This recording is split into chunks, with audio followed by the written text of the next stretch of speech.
Welcome to Donmar TV News Channel. Pinag-iisipan pa ni Pangulong Rodrigo Duterte kung tatanggapin niya ang alok ng PDP laban na tumakbo bilang vice-presidente sa 2022. Pero kung si Senador Richard Gordon ang tatanungin, hindi ito pinapayagan ng saligang batas. Anya, malinaw ang nakasaad sa Article 7, Section 4 ng 1987 Constitution.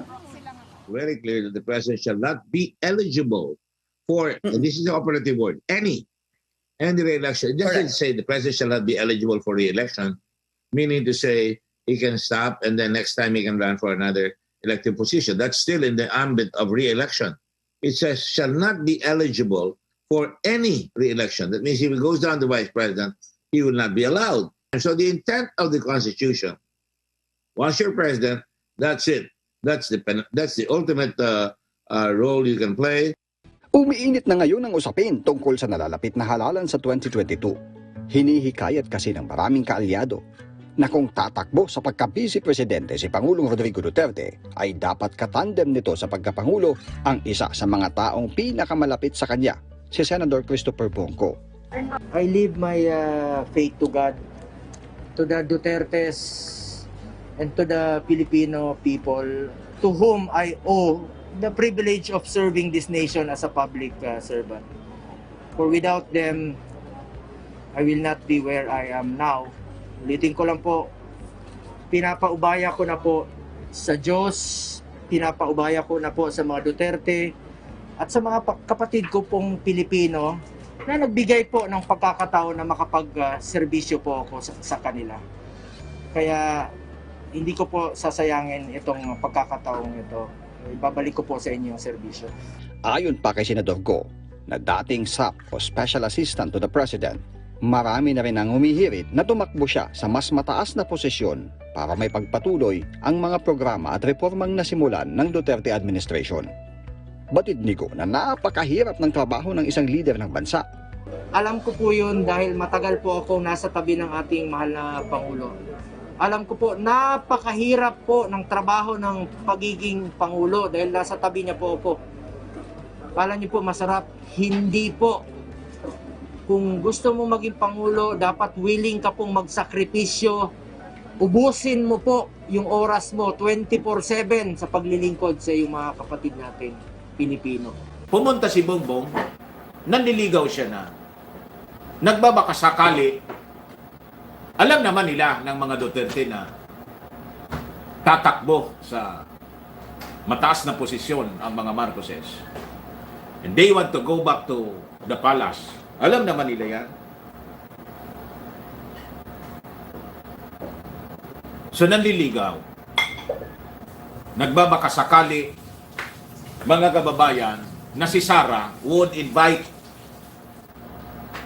him na sumali sa laban. Or ginigage ni Bongbong if it is possible that Sara would run as his VP. Tama? Ginigage, hindi pa siguro pinaprangka. Ginigage lang. Kung ano. Ngayon, itong mga supporters naman po ni Sara, of course, hindi yun papayag. They will push for Sara to run for the top position. Yun. Iwan ko kung pumayag itong mga supporters ng mga Duterte to settle for the second highest position, Vice President, si Sara. Pero tingin ko po, hindi papayag yon kasi ano naman na niya makukuha? Kung Vice President na niya, na naman makukuha natin? Isaserdian niya. Magiging base yon. Isaserdian niya, 26% Sara. 13% lang niya si Bongbong Marcos. So that is mind setting. So yung mga supporters, mga leaders, huwag kang papayag sa rami yun. Huwag kang papayag. Presidente ka. Bala siya kung tumakbo siyang vice president mo. O kung hindi, di kuha ka ng iba. Tama ka? Sabi ko sa'yo. Kaya po, uulitin ko po ang aking sinabi noon, last month. Bongbong, I mean, trinay na po ninyo. Buti, trinay pa rin ninyo ngayon. Pero trinay na ninyo noon. Tumulong kayo ng mga Marcoses sa Duterte. Kay Mayor Duterte. Tumulong kayo. And you offered yourself, si Bongbong, to run for Vice President. Hindi na nga Presidente, dapat Presidente. Pero si Bongbong settled for Vice President only. In the end, hindi man po Madam Senator and BBM, hindi man po kayo kinuha. Ang kinuha po ni Mayor Digong Dilawan, alam na ninyo kung sino. Sa bagay, yung PDP laban, Dilawan man talaga po. So malayo po na you'll be accepted by the party na Dilawan.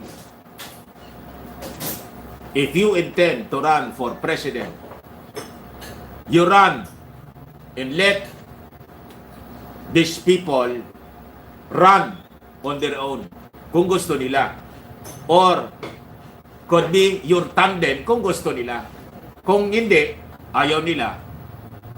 So be it kung ayaw nila. But you run without depending on their party or on their group. Yan, kung gusto mo po ng advice ko, kung ayaw mamasik, okay. Pero ako, okay naman din yung ginawa ninyo na nanligaw kayo doon. Pangalawa na to, kaya lang baka madalawahan kayo. Tama? Baka kayo madalawahan. Unless, BBM, ay ni Marcos, you will settle for the second position ulit. Sara Duterte, then BBM for Vice President. Yan kung payag kayo sa ganon. Pero yung grupo po ni President Digong, hindi man po kayo intindihin yan. Bakit? Ang pinafloat po nila malinaw, Duterte, Duterte. Or Bongo, Duterte. Inadmit mismo ni Kabayang Panilo,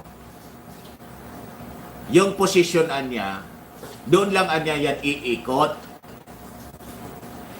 Doon lang sa kanila iikot. Duterte, Duterte. Bongo, Duterte. Wala na po. Wala nang iba.